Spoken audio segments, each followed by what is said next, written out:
హాస్పిటల్కి ఉదయ కృష్ణారెడ్డి గారిని వాళ్ళ బ్రదర్ను వాళ్ళ ఫ్రెండ్స్ తీసుకొని వచ్చారు. ఆయన హాస్పిటల్ తీసుకొచ్చే సమయానికి సృహలో లేరు. మేము ఏదన్నా తెలియని సబ్స్టెన్స్ ఏదన్నా తీసుకొని ఉంటారో అనుమానంతో ఆయనకి మేము స్టమక్ వాష్ ఇచ్చాము. అట్లానే బ్లడ్ శాంపిల్స్, యూరిన్ శాంపిల్స్ కూడా టెస్ట్కి పంపించాము. వైటల్స్ స్టేబుల్గానే ఉన్నాయి ఉదయ కృష్ణారెడ్డి గారిది. ఆయన నిన్నంతా ఆహారం తీసుకోకుండా కొంచెం ఆల్కహాల్ తీసుకుంటా ఉన్నారని చెప్పి వాళ్ళ బ్రదర్ చెప్తా ఉన్నారు. ఏదన్నా ఆల్కహాల్ ఎక్కువైందా ఏదన్నా తెలియకుండా ఏదైనా సబ్స్టెన్స్ ఏదైనా ఎక్కువ తీసుకున్నారా అన్న అనుమానంతో ట్రీట్మెంట్ చేస్తున్నాము. ప్రస్తుతానికి ఉదయ కృష్ణారెడ్డి పూర్తిగా సృహలో లేరు. సృహ వస్తానికి కనీసం 24 గంటల సమయం పడుతుంది అనుకుంటున్నాము. బ్లడ్ రిపోర్ట్స్, యూరిన్ రిపోర్ట్స్ మనకి వస్తే కానీ మనకి పూర్తిగా క్లారిటీ రాదండి. బీపీ, పల్స్, శాచురేషన్స్, వైటల్స్ అన్ని స్టేబుల్గానే ఉన్నాయి. పూర్తిగా సృహలో అయితే లేరు.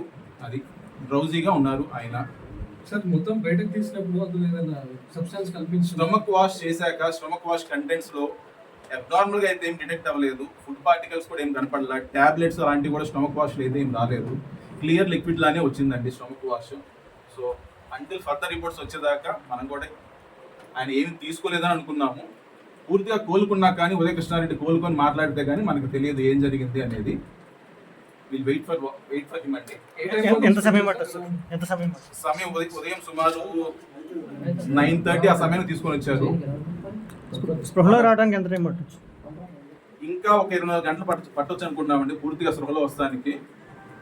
స్పృహలో వస్తే కానీ మనం కూడా క్లారిటీ చెప్పలేము. అసలు ఆయన తీసుకున్నారా తీసుకోలేదా మనమే ముందు అనుమానం పడతాం ఎందుకు. డ్రౌజీగా ఉన్నాడు మనిషి. మార్నింగ్ వచ్చినప్పుడు ఇలాంటి కండిషన్ పూర్తిగా అన్కాన్షియస్ గా ఉన్నాడు. వచ్చిన సమయానికి ట్రీట్మెంట్ రెస్పాండ్ అవుతా ఉన్నాడు. అన్కాన్షియస్ స్టేట్ నుంచి కొంచెం డ్రౌజీ స్టేట్ కి వచ్చారు ఆయన. అంటే ఫ్యామిలీ మెంబర్స్ ఏమైనా చెప్పారా మీకు? వాళ్ళ ఫ్యామిలీ మెంబర్ వాళ్ళ బ్రదర్ చెప్పడం అయితే కనుక నిన్నంతా ఆహారం తీసుకోకుండా ఏదో ఒక ఉభావంగా ఉన్నాడు, కొంచెం ఆల్కహాల్ ఎక్కువ తీసుకుంటా ఉన్నారన్నారు. వీళ్ళు ఉదయం చూసినప్పుడు బెడ్ సైడ్ పక్కన ఆల్కహాల్ బాటిళ్లను ఏదో ఒక శానిటైజర్ బాటిల్ ఒకటి పక్కన ఉంది అన్నారు. వాళ్ళు అనుమానం చెంది ఏదన్నా తీసుకున్నాడేమో అని వాళ్ళ ఫ్యామిలీ మెంబర్స్ భయపడి ఆయన్ని హాస్పిటల్ తీసుకొని వచ్చారు. మేము కూడా అట్లానే ట్రీట్మెంట్ చేస్తున్నాము. ఆయన రెస్పాండ్ అవుతున్నాడు అనిపిస్తుంది బాగానే. ఏదైనా పూర్తిగా సృహలోకి వచ్చాక కానీ మనకు క్లారిటీ రాదండి. ఓకే సార్, థ్యాంక్ యూ అండి.